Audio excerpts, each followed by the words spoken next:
Hello everyone, you're on the GeekBox YouTube channel. Today you will find out how to make a macro with Razer Synapse. Let's go. Open Razer Synapse app. Macro.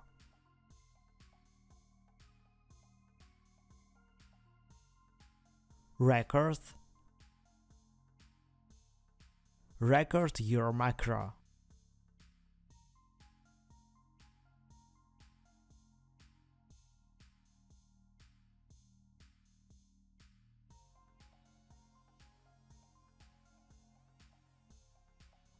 Stop. Edit your macro.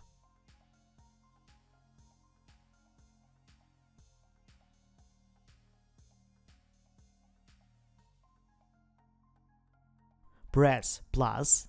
Select your device and assign a key to the macro. That's it. Now you know how to make a macro with Razer Synapse. Thanks for watching, don't forget to like and subscribe to the channel. Good luck and see you soon.